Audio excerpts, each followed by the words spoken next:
இறந்து போனவர்கள் மீண்டும் பிறந்து வருவார்கள் என்று நீங்கள் நினைத்தது உண்டா? மறுபிறவி, மறுஜென்மம் என்பது உண்மையில் இருக்கிறதா? இதை பற்றி இஸ்லாம் கூறுவது என்னவென்று என்பதை இந்த வீடியோவில் காணலாம். இன்றைய நவீன காலகட்டங்களில் இன்டர்நெட், AI போன்ற பல மேம்பாட்டை மனிதர்கள் அடைந்து இருந்தாலும் மறுஜென்மம் என்பது நிஜ வாழ்க்கையில் உள்ளது என சில மக்கள் கூறுகிறார்கள். உதாரணமாக, நீங்கள் ஒரு நாயை துன்புறுத்தினால் அடுத்த ஜென்மத்தில் நீங்கள் நாயாக பிறப்பீர்கள், அந்த நாய் மனிதனாக பிறந்து உங்களை துன்புறுத்தும் என்று சில மக்கள் கூறுவதுண்டு. மேலும் நம் முன்னோர்கள் காகமாக வருவது உண்டு என்று சிலர் நம்புகிறார்கள். அது மட்டுமில்லாமல், வீட்டில் பெரியவர் இறந்து சில நாட்கள் கழித்து பிறக்கும் குழந்தையை அவரின் மறுபிறவி என்று கூறும் வழக்கமும் இன்றளவும் இருக்கத்தான் செய்கிறது.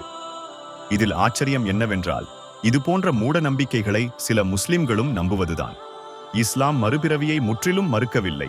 ஆனால் இந்த உலகத்தில் இறந்து போனவர்கள் மீண்டும் வருவார்கள் என்பது மூட நம்பிக்கையே. தெளிவாக சொல்ல போனால், இஸ்லாம் பொறுத்தவரையில் இறந்து போன ஒருவருக்கு மன்னரை வாழ்க்கை என்று ஒன்று உள்ளது. அதில் நல்லவர்கள் நல்ல முறையில் இருப்பார்கள், கெட்டவர்கள் துன்புறுத்தப்படுவார்கள். இந்த நிலை மறுமை நாள் வரை தொடர்ந்து கொண்டே இருக்கும். மறுமை நாள் வரும் நேரத்தில் இறந்த போன அனைவரும் இறைவனால் மீண்டும் உயிர்ப்பித்து எழுப்பப்படுவார்கள். இது மறுமை வாழ்க்கை என்று கூறப்படும். இதுவே நிலையான வாழ்க்கையாகும். நல்லவர்கள் சொர்க்கத்திலும் தீயவர்கள் நரகத்திலும் மரணமில்லாமல் வாழ்ந்து கொண்டு இருப்பார்கள். இதற்கும் இன்று கூறப்படும் மறுபிறவிக்கும் எந்த ஒரு தொடர்பும் கிடையாது. இஸ்லாம் பொறுத்தவரையில் ஒரு மனிதருக்கு இம்மை வாழ்க்கை, அதாவது இன்று நம் வாழும் வாழ்க்கை, இறந்த பின் மன்னரை வாழ்க்கை, அடுத்ததாக மறுமை வாழ்க்கை, இது மட்டுமே அடங்கும். ஒருவர் இறந்த பின் மற்ற விலங்காக மீண்டும் பிறக்க மாட்டார். ஆகவே இது போன்ற தகவல்களை யாரும் நம்பி ஏமாற வேண்டாம்.